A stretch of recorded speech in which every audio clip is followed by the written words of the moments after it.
A special lens penetrates the blackness of the forest night, searching for the legendary monster known as Bigfoot.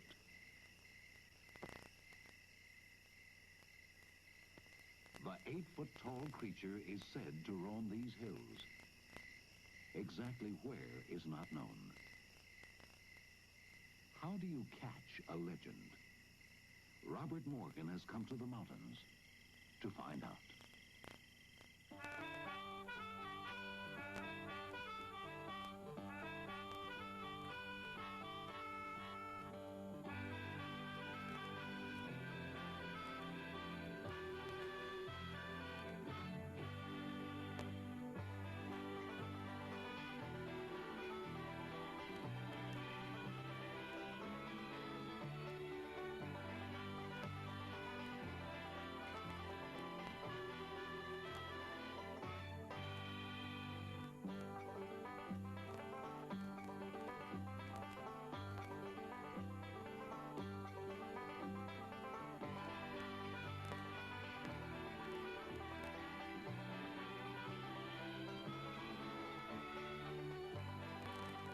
It's late spring when Bob Morgan arrives at Cougar, Washington to renew his search for Sasquatch. After 5 years' research, he feels this is a prime area for contacting the creature. Others will be coming from all corners of the United States to aid in the search. Don Blake, biologist. Lamont Hardy, botanist. Anne Swain, sociology researcher. Michael Polesnik, expert tracker. Elizabeth Moorman, naturalist. Anthropologist Peter Lipsio. Ted Ernst, Sasquatch researcher. John Crowder, biologist. Len Aiken, woodsman and Indian historian. Mary Jo Flory, microbiologist. For the next 3.5 months, this diversified group of scientists and researchers will live and work in the woods, gathering evidence, looking for tracks, and trying to establish contact with a creature who some call the American Abominable Snowman. They'll scout alone at times, or work in small groups from field tents located at strategic positions in the wilderness. Keeping it all together is Robert Morgan, who will split his time between base camp and the field positions. I hope you understand, I didn't come out here to win friends and influence people. I may be wrong in what I do, but it's all for one purpose, and that is to get the job done. By his own definition, Morgan's a tough, hard-driving man who can't rest until he's gotten the job done. An early riser, you'll often see him working late into the night. He's tough because he has to be. It's the key to survival in this mountain wilderness. What gives Morgan his drive? Why is he so persistent in his search for something which others say doesn't exist? What keeps him going in the face of unrelenting ridicule and unfavorable odds? There can be no other explanation than his own personal encounter with Bigfoot 20 years ago. It was in these woods that Morgan found himself face to face with a giant.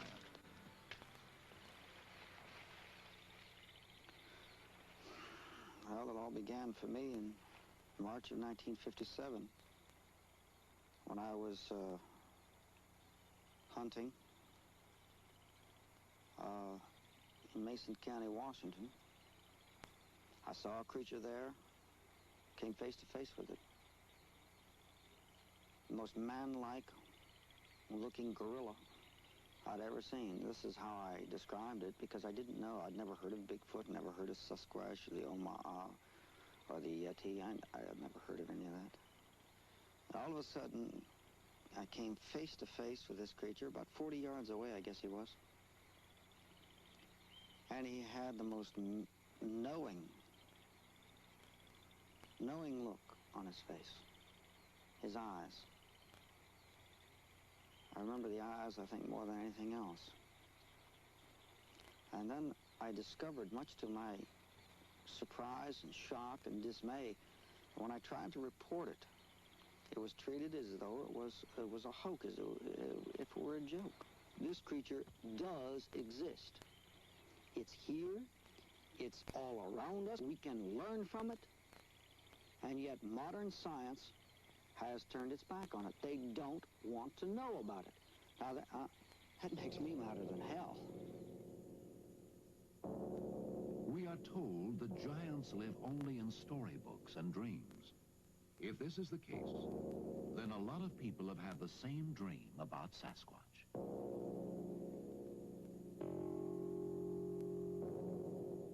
And legends of the creature date back hundreds, if not thousands of years among American Indians. Masks, tribal rites, and rituals have been dedicated to the creature. And he's known by 100 different names: Siatik, Oma, Bushman, Skookum, Wild Man, Sunakwa, Bigfoot. By any name, his description comes out the same. The creature is large, very large, standing 8 feet tall and weighing nearly 800 pounds. He's muscular, has little or no neck, and is bipedal, which means he walks upright, like man on 2 legs. The tracks he leaves behind tell the story.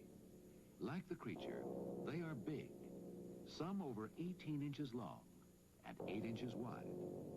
The footprints show 5 toes and an imprint like any one of us would leave, except for the size.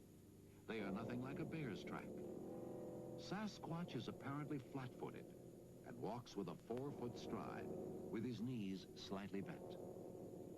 Each hand of the giant primate has 5 fingers, but he doesn't have an opposing thumb, indicating he cannot grasp small objects the way we can. Little else is known for sure.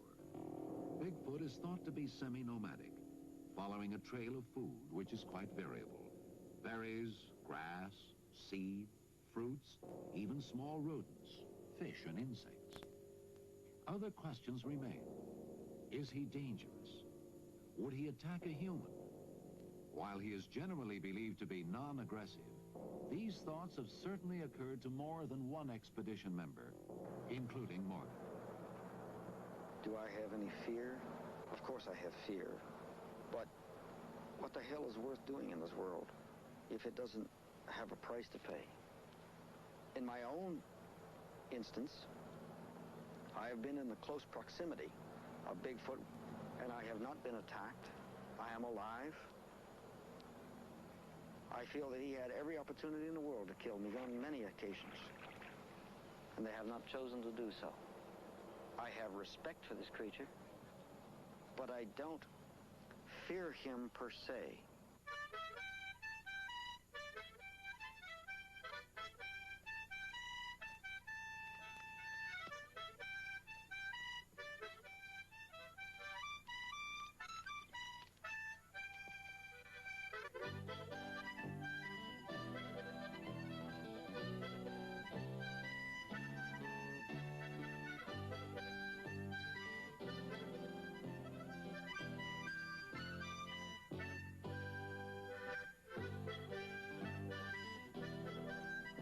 The Cascade Mountain ranges of the Pacific Northwest are beautiful and awesome. If giants like Sasquatch do exist, this area would make ideal living quarters. There's enough wilderness left between Northern California and British Columbia to harbor a sizable population of the creatures. In Washington alone, there are millions of unexplored, uncharted acres. It's big country, where distance is measured in time rather than miles, and where even man must fight for survival. The territory is made up of dense forest, tangled brush, and rough terrain. And a few steps off the trail, anyone, including a large creature, is swallowed by the forest.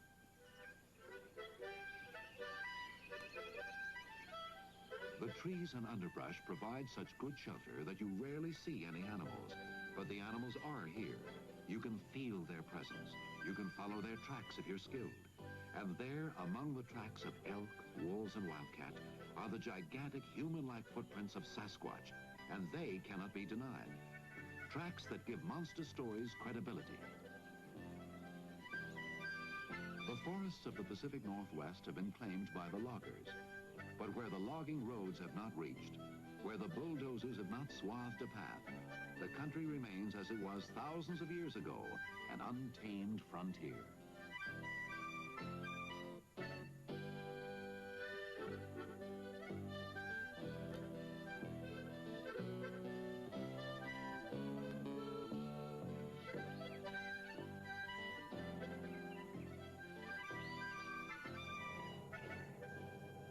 One such area is of particular interest to Morgan.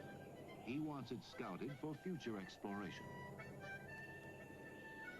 In the expedition, only one man has any chance of entering this rugged, cheerless territory and returning safely. The call goes to Mike Polesnik, an authority on surviving in the woods. He will go alone.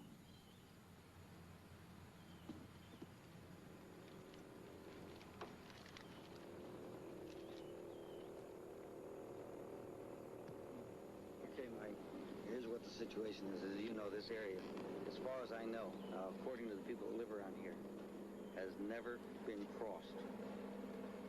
They hunt the peripheries. One guy, as far as we know, goes up a short distance up this stream in order to fish. But they don't go in here. But the problem is, you see, the logging areas have surrounded this area. It's kind of a, an oasis. So I've been wanting to go in here for 2 years. You have 5 days. Use your own time, use your own judgment. And the important thing is there's no possible way of radio contact or anything else. You're on your own. And all I can tell you is be careful. All right, if I get onto anything, I'll go ahead and stay right on it until I get a positive ID or establish communications in some form. If you're having problems, put up a flare. All right. Okay? And we'll, take a bearing on that. Okay? Mm-hmm. That's it, my friend. You got all your gear? How much food do you have? 5 days. That's it. To the casual observer, the area where Mike is headed appears tame and inviting. But an experienced woodsman like Mike knows that staying alert means staying alive.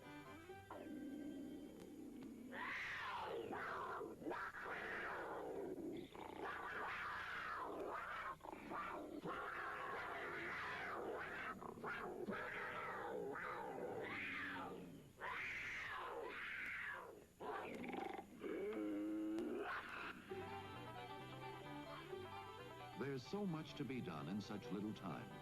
Morgan keeps the expedition going at an accelerated pace. With Polesnik on his way, he and Ted Ernst set out to explore the lava flows of Mount St. Helens, once an active volcano. They'll spend the first day together. Then Ted, like Mike, will be on his own. Wherever he goes, Morgan is constantly reminded that he is the visitor, the intruder in Bigfoot's territory. In his element, he is king. We are the invaders. He has no fear, builds no cities. He violates everything that we have stood for. He belongs with this earth. He belongs here. He lives with nature. We, unfortunately, live in spite of it. He's part of nature. We create our own. Air conditioning, neon lights, one-way streets, parking meters. Good Lord. We must carry food on our back. We have to eat specialized diets. We have to have this, we have to have that. We have a high fatigue factor, et cetera, et cetera, et cetera. Hell, he doesn't carry a pack. And this creature walks among God's world as if he's one of them. And he leaves very little behind him except tracks. It's kind of sad that we are in pursuit of a creature that lives so beautifully with nature. Perhaps, just perhaps, we can learn from him.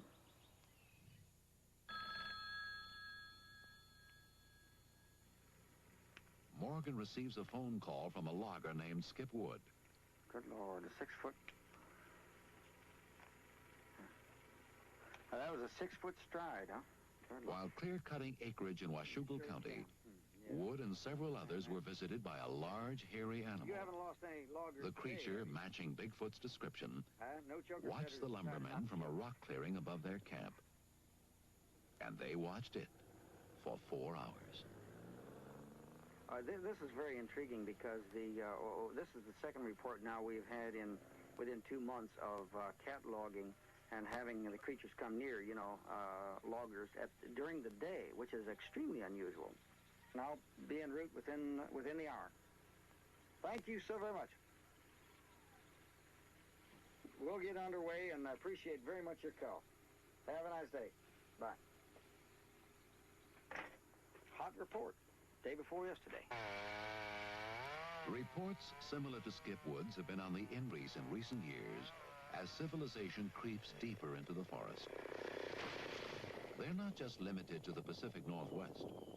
The skunk ape of Florida, the bush monster of Idaho, the Sunaquah of Canada, the Yeti of the Himalayas, all bear a striking resemblance to Bigfoot. Could it be that these creatures are cousins, members of an evolutionary strain unknown to modern man? And does it roam these woods with bear and other wild animals? Morgan wants to find out.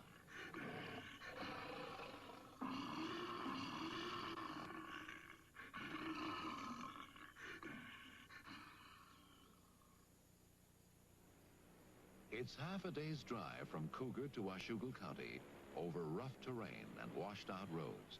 When the expedition group arrives, Wood is eager to tell them about the unwelcome visitor. Now, this happened last Friday. Yeah, Friday.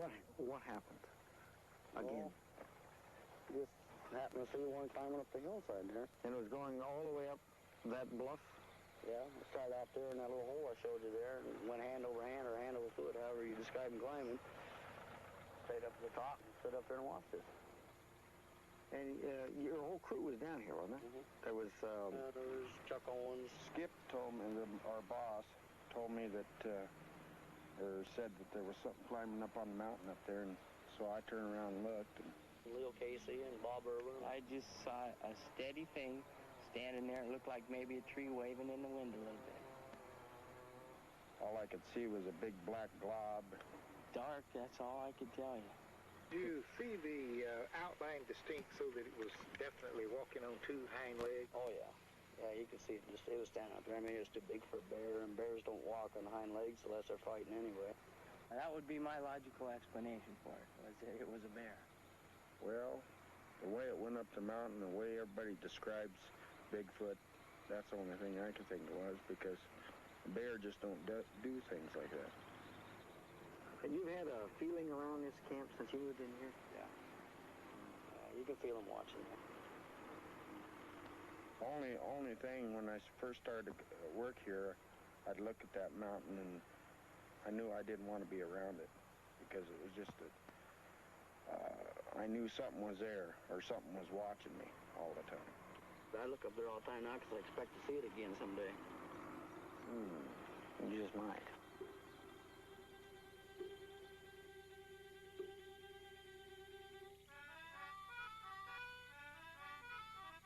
The loggers want nothing further to do with this or any other Sasquatch. So Morgan and Elizabeth Moorman set out alone for the rock face where the creature was seen.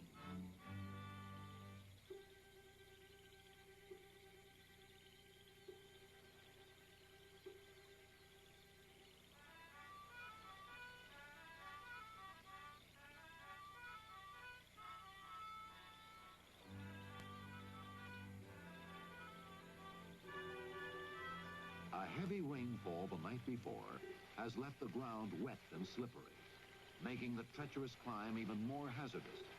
They must make their own trail as they go.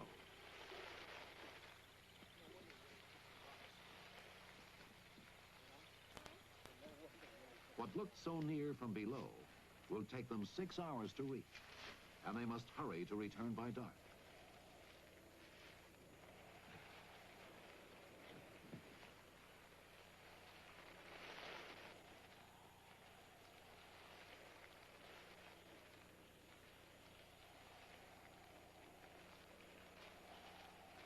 reaching the summit, the pair finds little more than a spectacular view.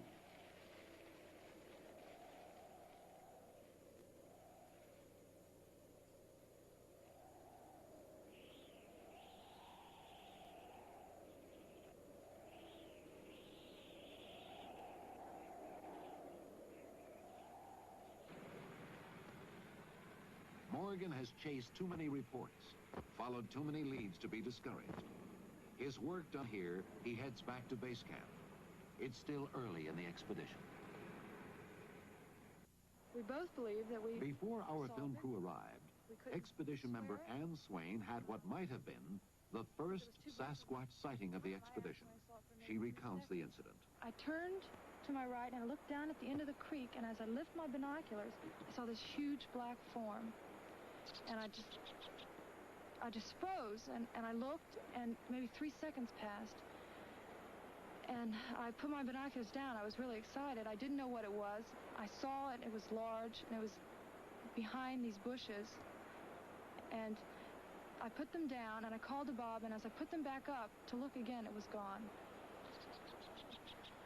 When we got into the woods, to the forest, there was impressions, and they were larger than even a large man would make. And it was just where the pine needles had been, it was very wet in there, had been pressed down and made wetter than the surrounding area. There's a lot of evidence in this country. There's a lot of reports. And I'm thoroughly convinced there is a Bigfoot out here. Many of them, families. The group returns to Cougar in time to pick up Mike Polesnik, who's covered 20 square miles during his 5-day trip alone in the woods.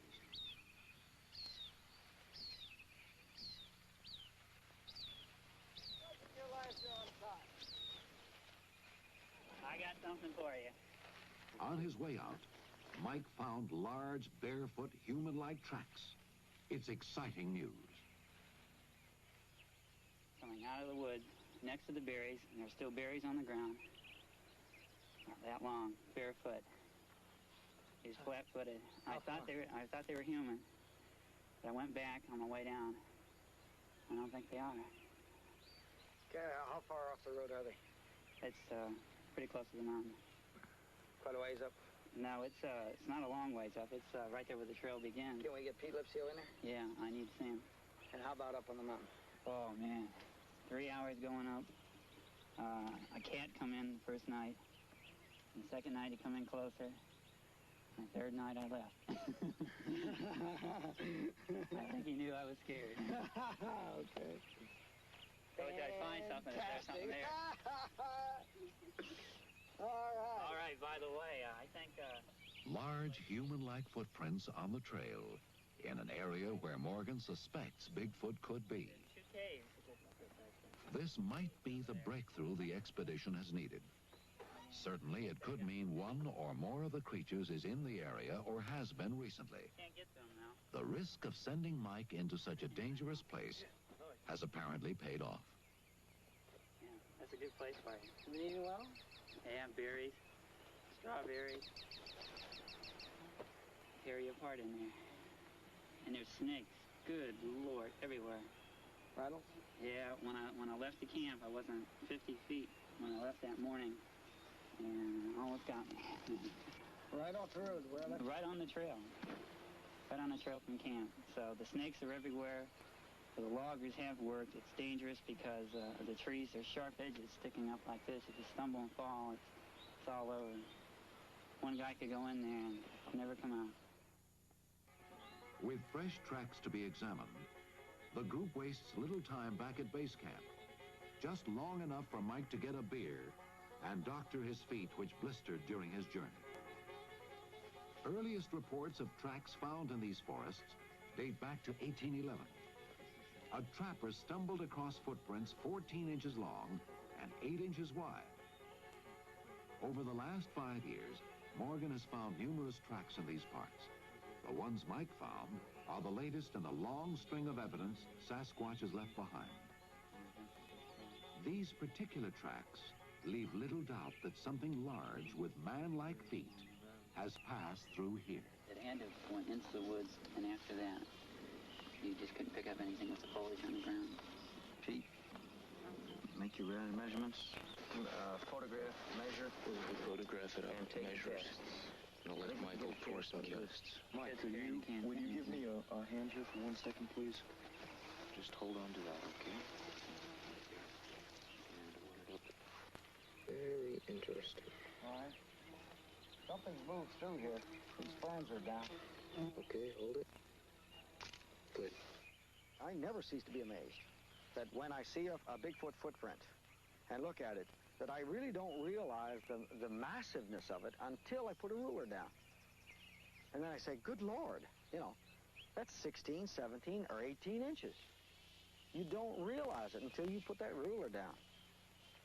And consequently, if you were walking casually by, not looking for Bigfoot, and you saw barefoot footprints, you'd probably ignore them. I'm sure that it's been done many times.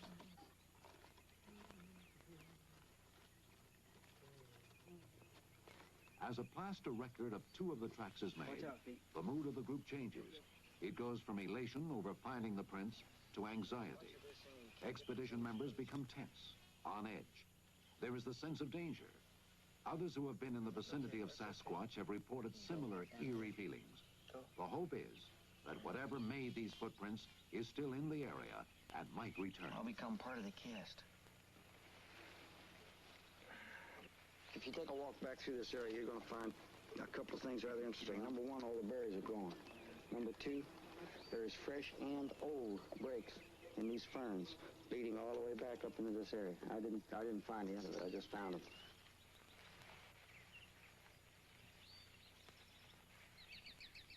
It would be senseless to send a scouting party into the surrounding woods. The tracks are now several days old, and there are too many places around here to hide. So the group heads back to camp, satisfied with what they've uncovered. By early August, Morgan has gathered enough data about Bigfoot in western Washington to warrant new plans. He's convinced there are 2 or more families, mother, father, and 1 or more young, who travel a specific route through the Mount St. Helens area. Minor changes in field positions will place the researchers right along this movement route. We're going to tighten up. As you know, when we first came out here, we thought of 3 migratory or movement route patterns. We've pinned down one that seems to be used now. So rather than ranging out now, it's time, I think, to move in closer. If you can't find the creature, Morgan likes to say, let the creature find you. You can do what you want during the day. You know, do your normal tracking and ranging out during the day. But in the evenings, in the early morning hours, set your alarms, and from pre-dawn till perhaps 2 or 3 hours after dawn, I think we should be especially aware. So I'll show you the way we're going to do this. Don, you and Lehman are going to take...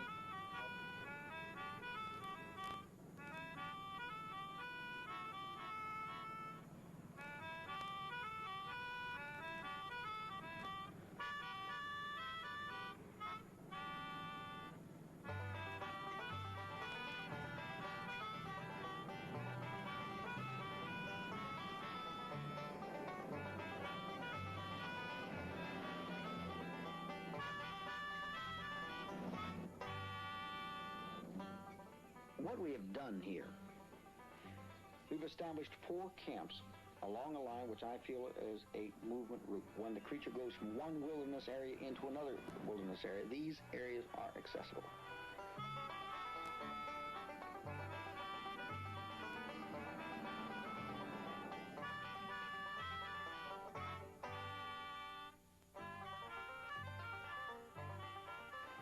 I cannot go into the total wilderness areas because we are not logistically equipped to do so. Here I'm trying to get him a little bit on my ground.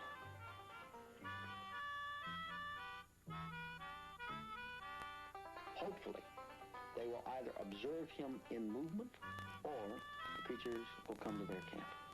I ask my people to be in from 6 p.m. to 6 a.m. to be awake, aware of what's going on around them. Now, I do not permit firearms in the field. I don't feel that it's necessary. I feel that if a creature like this wants you, your firearms are nothing more than an iron teddy bear, because he's going to get you. So certainly there can be a time when this creature could be dangerous. But If you don't want to get wet, stay the hell out of the water. If you're not willing to take that chance, don't come along with me. It's as simple as that. And every one of my people, they know this, they understand it, and they accept it.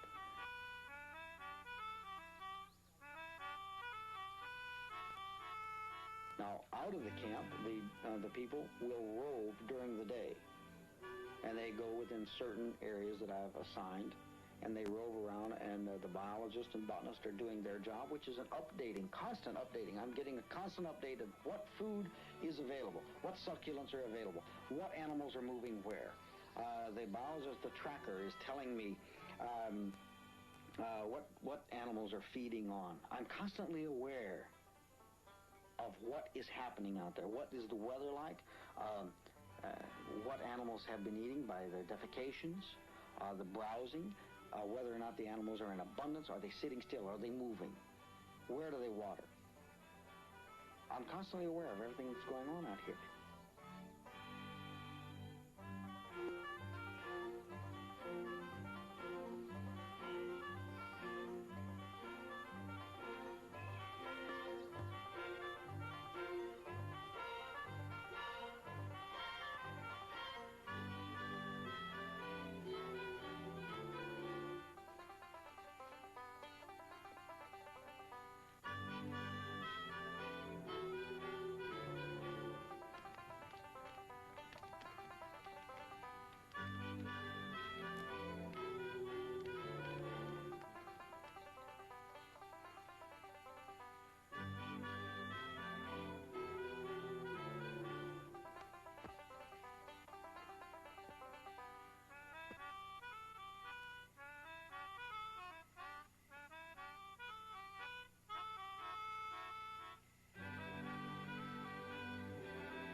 We come right back to the basics again, to the, the cynical, ruthless point, and this is produce the creature. And everything else is all nice, it's interesting, makes life very exciting and so on, but that's about all it does. Morgan has driven to the Canadian border to confer with two men who are chasing Sasquatch through British Columbia, where creature sightings have become commonplace. Renee de Hinden lives here year-round and has been on Bigfoot's trail for 2 decades. John Green, author-journalist, has written 3 books on the subject. Over a picnic table rich with Bigfoot artifacts, the 3 men discuss their different operating methods. De Hinden and Green both say the creature must be brought in dead or alive. Morgan contends that Sasquatch is too human-like to destroy.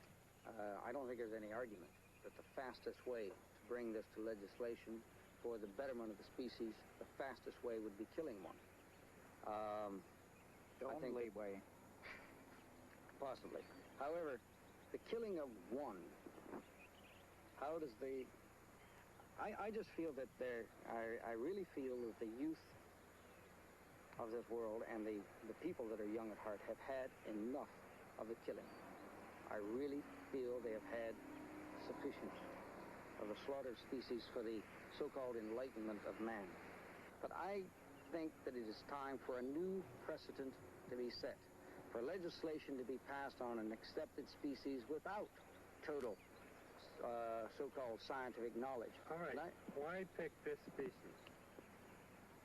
Are you going to stop people from slaughtering hundreds of thousands of deer every Why not start now? Why start with this one? Well, I'll tell you why.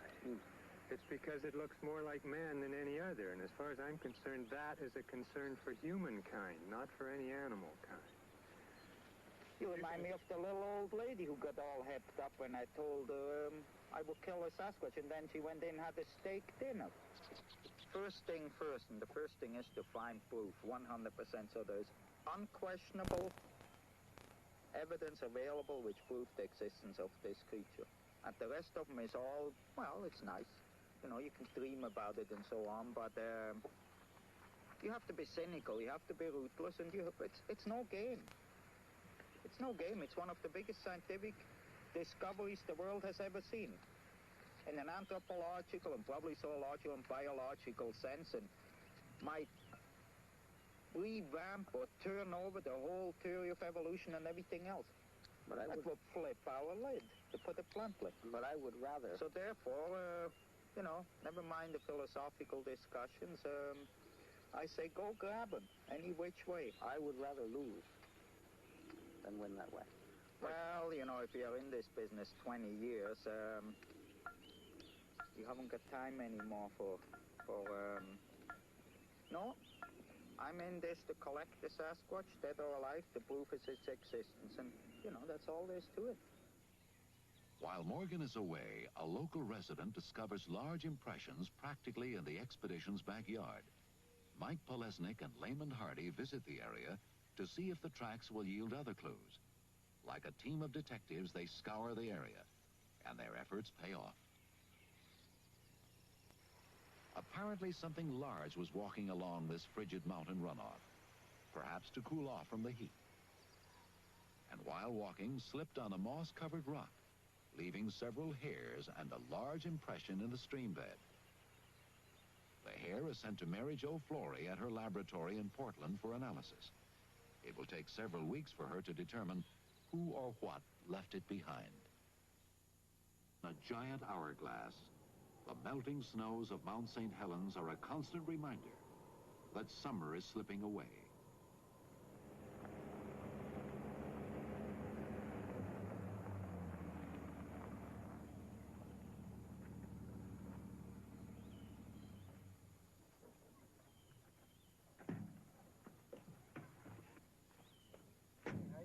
Near the base of the mountain, Don Blake and Layman Hardy have heard strange sounds.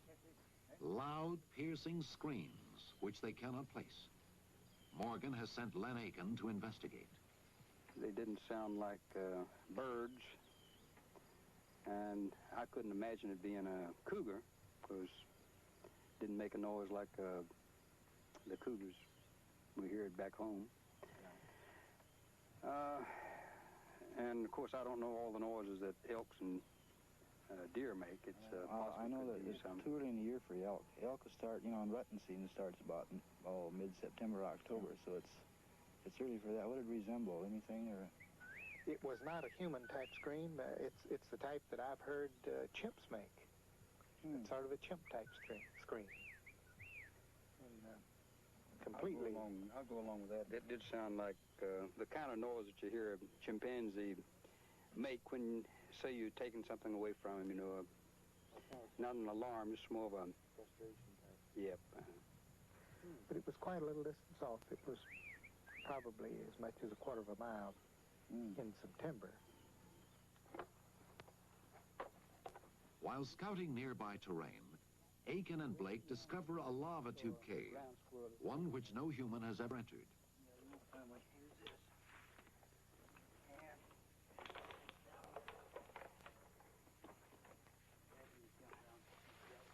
Watch out.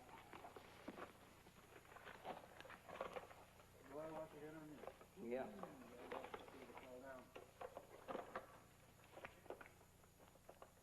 Getting around the mountains has presented no problem for Blake, who has used crutches most of his adult life. The cave is just another challenge. Boy, how an ad opens up. Yeah. Now then, we're losing altitude fast. We're dropping, let's see, 5 feet for every 8, aren't we? Dozens of the caves formed when molten lava gushed through the valleys from a violent Mount St. Helens. The underground tunnels are the longest of their kind in the world and could provide winter shelter or even burial grounds for Sasquatch. Well, places the cave is 6 feet high, but at 5 feet 6, I have to be careful that I don't break my head somewhere.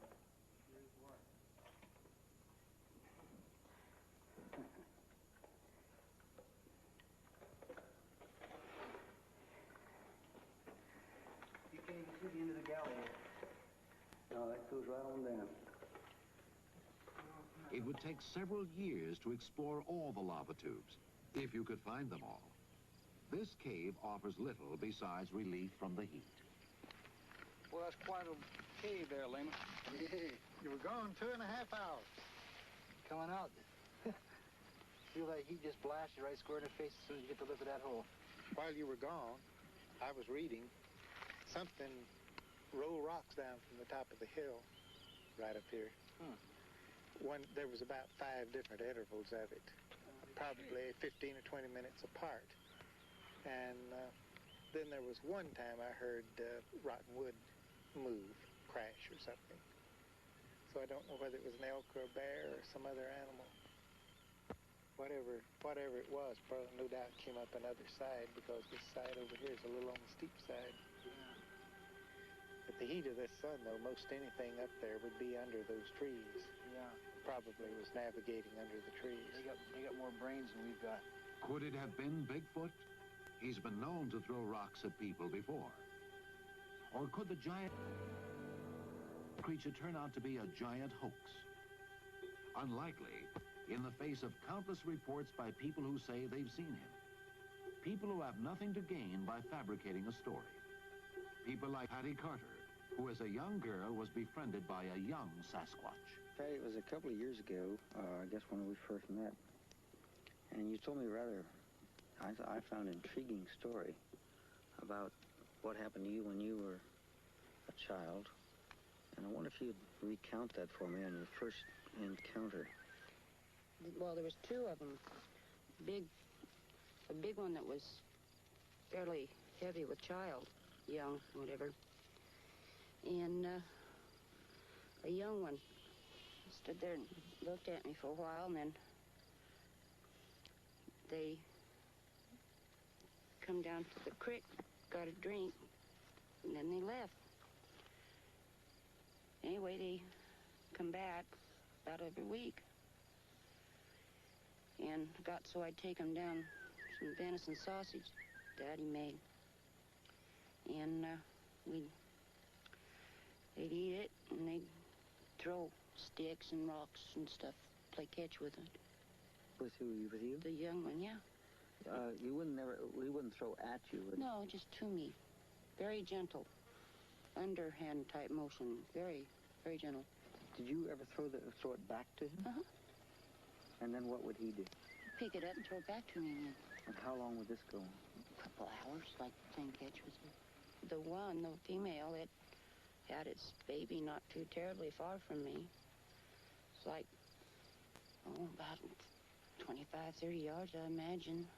Was that in a cave, or was it No, in a it was building? it was by the creek, by the stump, behind the stump. Behind a stump. Did the creature make any sound? Well, no more so than anything else would, giving birth to a young one. It hurts. And then what did the creature do? Well, it wouldn't let me near it at all, near the little one. Mm-hmm.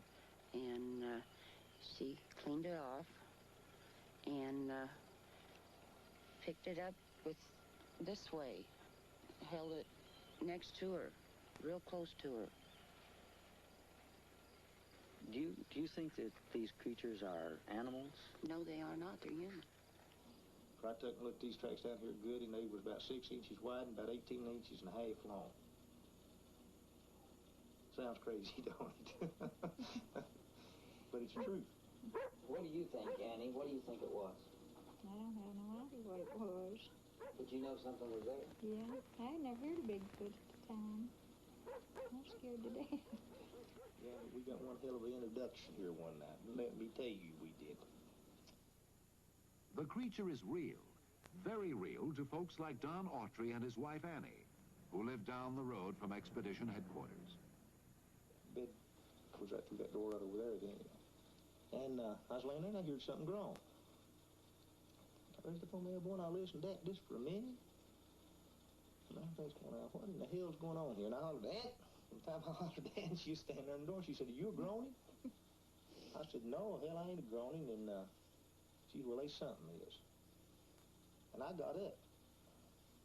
You're going to have to hit me on this a little bit, for I don't remember exactly all of it, how it happened. For I was scared that I got to death. That's all he was to it. And anyhow, I come out of the bedroom and come in here, and I listened to that for it just a minute. And I got an old single-shot 22 that I had, just single shots, you know. So I loaded it. Then I went to the bathroom.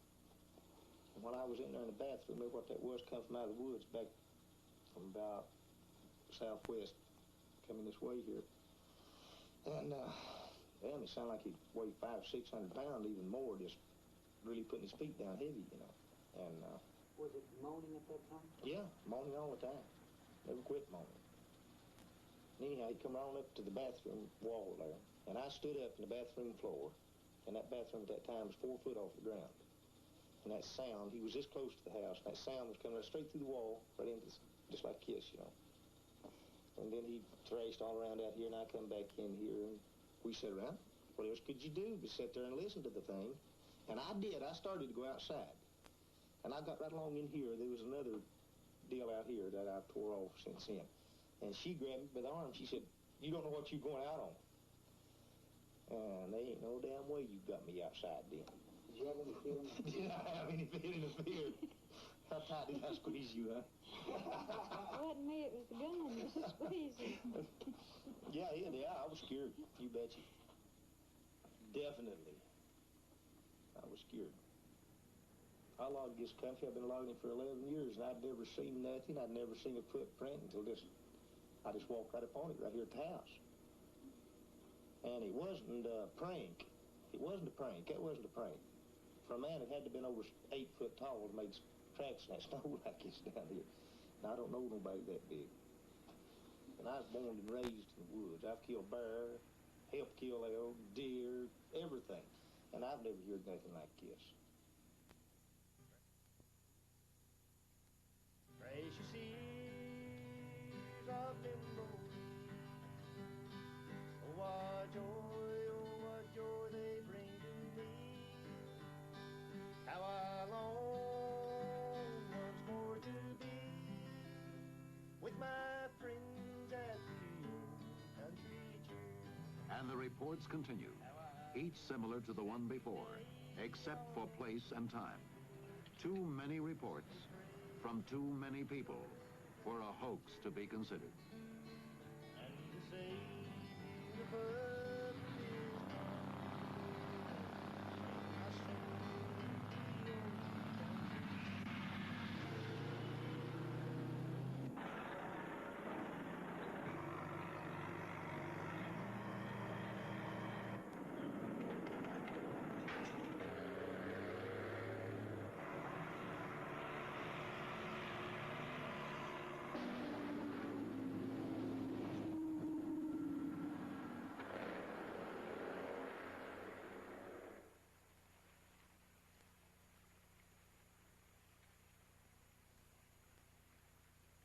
I believe that this could be a possible area for him. There's no roads here. There's no roar of the logging trucks. There's no shooting. There's no people chattering about. He can walk around here at ease because nobody comes in here.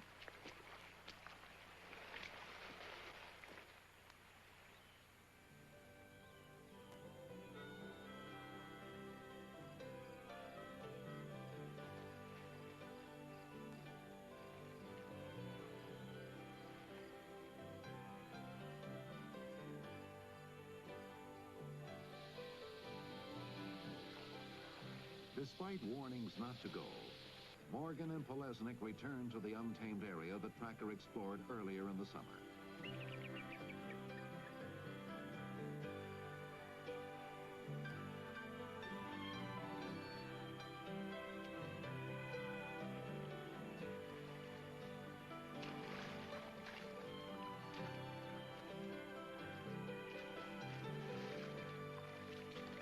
Even with the introduction of four-wheel drive vehicles and snowmobiles, this American frontier has been unwilling to yield to man. The pair has food for 7 days. The snakes are everywhere.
check the map last night? Back up on the side pocket.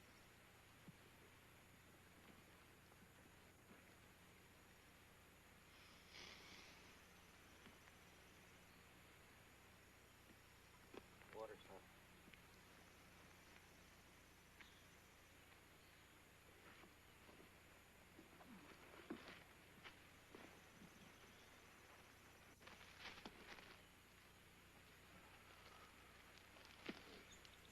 Get a combination there?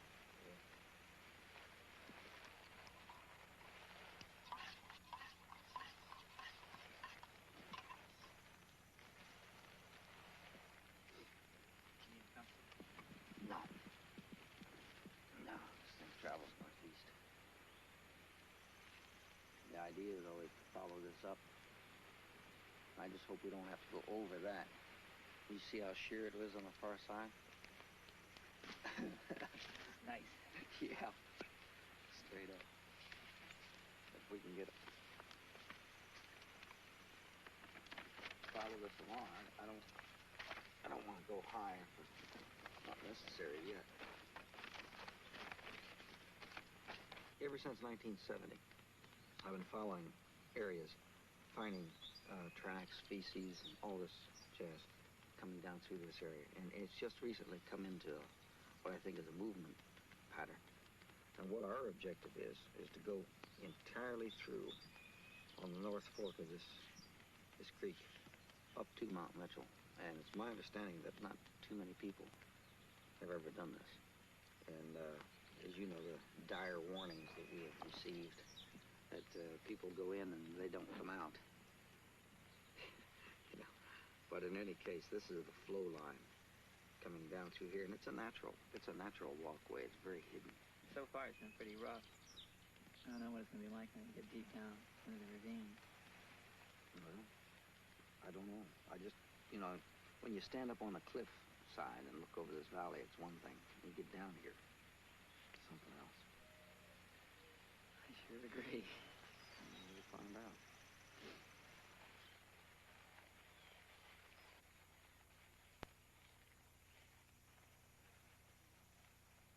Well, Bob, I sure could have had a better choice of people to go out of this world with.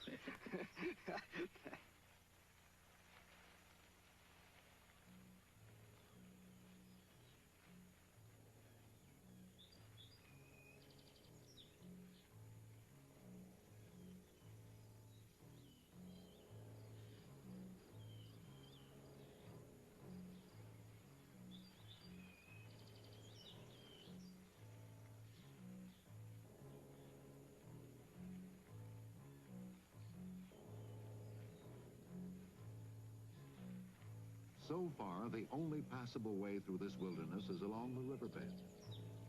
The water is icy, the algae-covered rocks treacherous. On the second day, despite their pleas, Morgan orders the camera crew to stay behind. The rest of the journey is too risky. Others who have challenged the river beyond this point have never returned.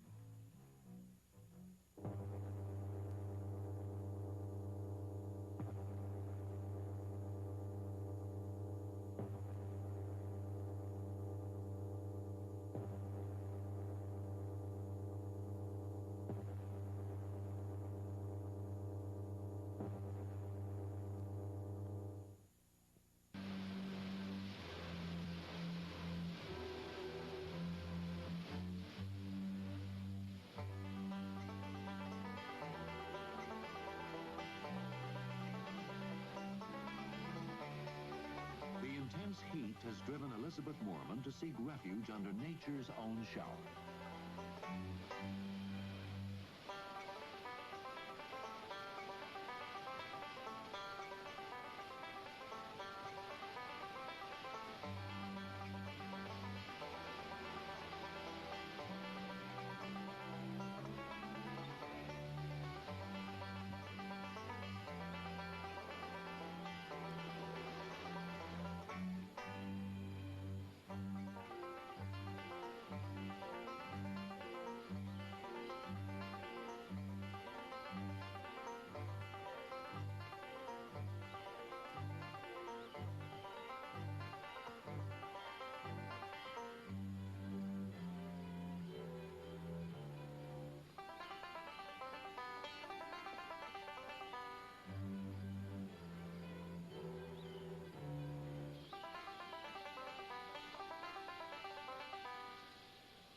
across here, Bob. For Morgan and Polesnik, the trip through the river valley has been arduous and frustrating. Okay. A bad fall has left Morgan with several bruised ribs. On more than one occasion, they felt they were being followed. Whether it was a bear, cougar, or some other creature, they could not be certain.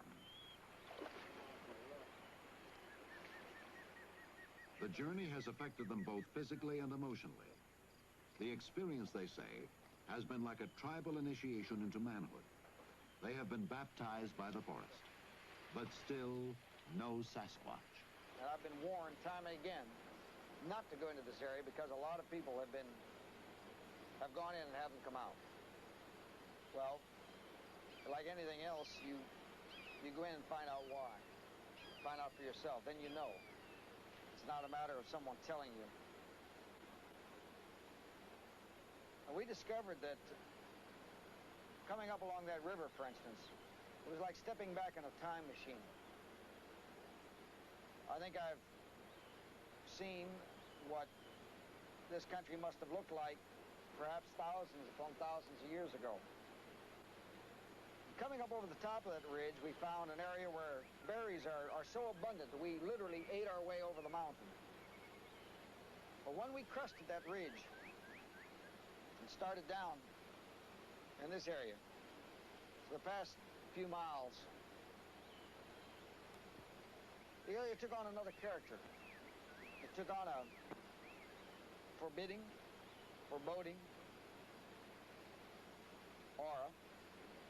And I just knew damn well we weren't welcome. And literally, every step of the way, Mike and I, you just know, if you make a mistake, there's no way in hell you're going to come out. But it gave us a new awareness, a new respect for wildlife, because the deer and the elk and bear, they live with it every day. But I am convinced, and I welcome anyone that is a skeptic on it to come along with me.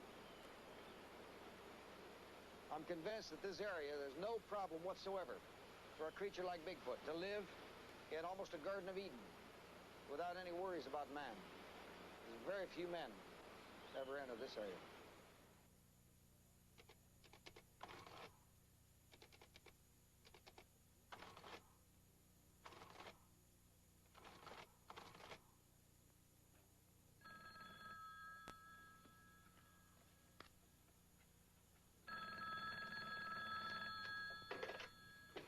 Hello. Oh, Bob, this is Mary Jo, Lori. And you remember those hares that you sent out to the lab about a month ago? Yeah. I finally got a report back from the director of the lab on those. And he feels that those are human body hair from the lower extremities. From the lower extremities? Of course, it doesn't confirm absolutely, but it certainly is highly indicative. Well, the circumstances under which they were found, is very well documented. And I think the chances of that being Homo sapien is very, very remote. Well, I am inclined to agree with you. Thanks for making this a very good day. Bye-bye.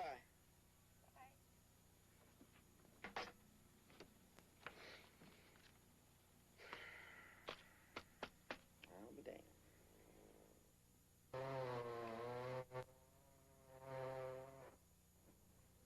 August sizzles on.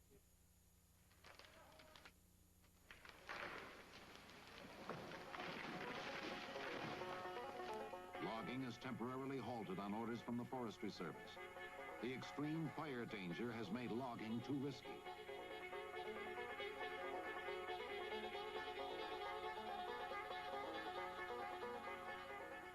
The town of Cougar, which mirrors the lumber industry, becomes deserted. Day after day, the temperature touches 100 degrees. Morgan is warned the forests may be closed to everyone, including his researchers. But for now, the expedition is allowed to continue. Still, no rain in sight. What I saw, Bob, was located on the far right side of that mass of trees. It was large enough for me to see with the unaided eye. John Crowder has seen something he can't identify on a ledge near the snow line of Mount St. Helens. A strange sense of fear had invaded his camp shortly before the sighting. It was a feeling no one could explain, like so many other things this summer. Big enough to see. Well, you know of the gray Bigfoot that's been reported in this area, but also I think we should be aware that there are, I believe, mountain goat up in this area. There's only one thing to do, and that's survey the ledge close up. Morgan and the others have made this climb many times before, on another mountain at another place in the forest. Morgan has become weary from the endless climbs and dead-end trails, but any feeling of fatigue he may have is no match for his unrelenting drive to find the Sasquatch. He's so close now, he feels nothing will stop him. All the signs are there, the tracks, screens, reports from loggers and residents.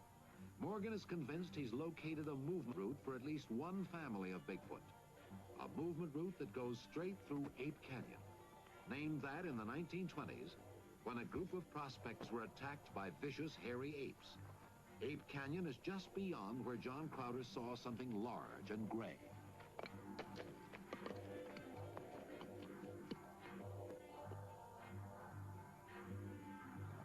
There's little relief from the scorching heat, and at this altitude, the thinner oxygen adds to the physical stress of the climbers. It's hard to describe the frustrations of having made the climb and finding little more than scuff marks. Morgan knows time is running against him.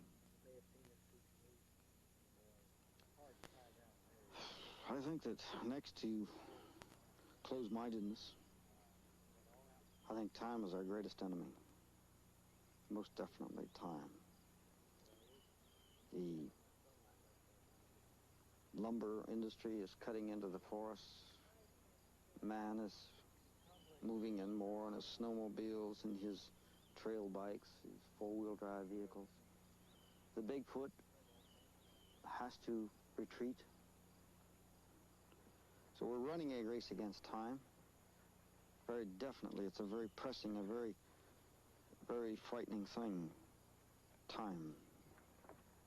They start down in silence, hoping to reach their vehicles before sunset. But the day is not over.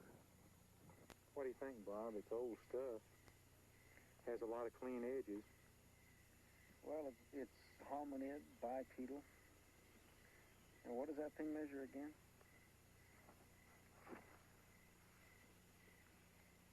Oh, roughly 13 to 14. And there's been a lot of washing here on the width, but it would go at least 6 at the widest point. Well, it's not where a few rocks laid and rolled away. We've seen enough of that up here. Add another mystery.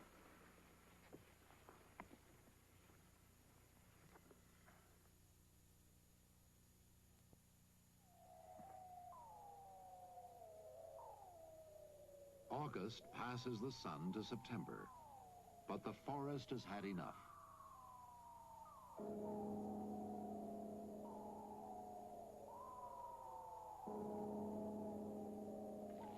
A small fire breaks out not far from the main logging road, but a safe distance from the expedition camps.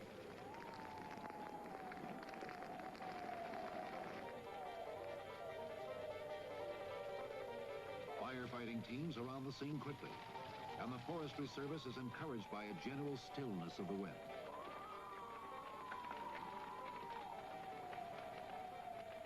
Morgan keeps in touch with the fire's progress.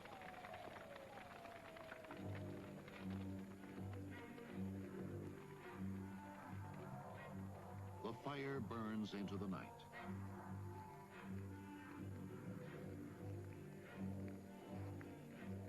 And the next morning, through self-generating winds, it begins to burn more rapidly.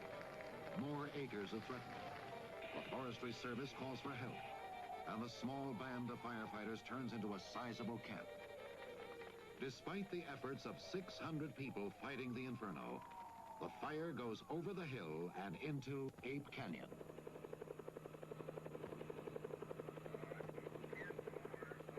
Morgan is distressed as the fire spreads quickly through the canyon. All the evidence of Sasquatch in the area has led directly to this place. He surveys the situation with Sam Melville, star of the Rookies television series, who's visiting for a few days.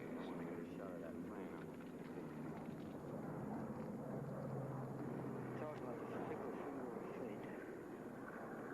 We just had it.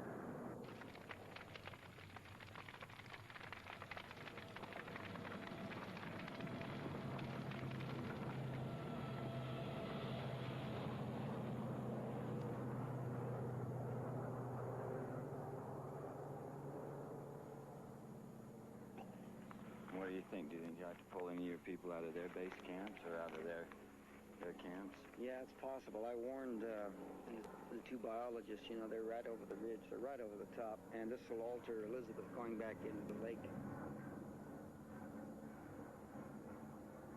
It's just a flat block for a movement, I'm afraid, with all these people. Look at hundreds of people that are going to be in this area fighting a fire. They're going to be running up and down, airplanes over.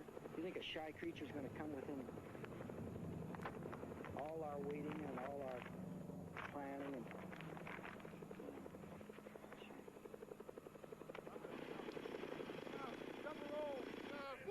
our whole damn concept was locked along that one route.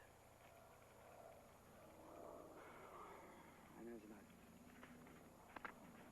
He may take the western route, may come around here, God only knows. But see, what we've been banking on, you know, the last several years is gathering information along this one route. And now with this cut in the middle right now, I don't know. I just, you know, I don't know how it'll affect the movement patterns. I don't know, but it's a factor that I hadn't counted on, for sure.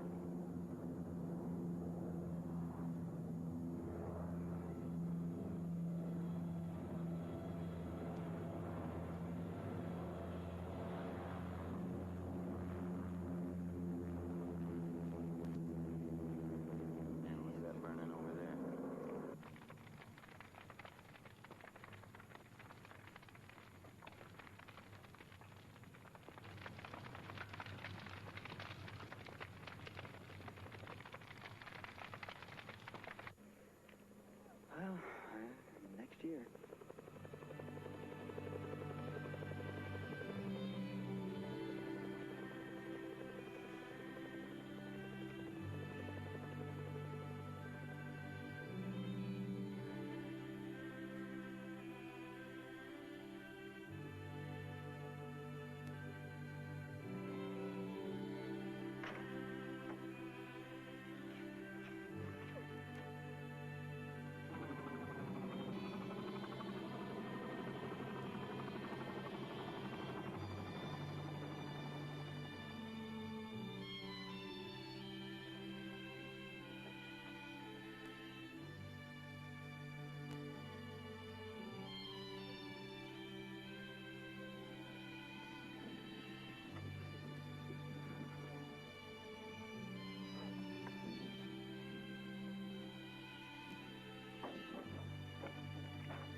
It's the end of the road for this particular expedition. There's little doubt the fire and the hundreds of people fighting it will lead the Bigfoot to an alternate route. But for Robert Morgan, it's far from the end of the road. He'll be back next year, and the year after, and the year after that. He'll be back for however long it takes him to satisfy the world that we are merely men among the giants.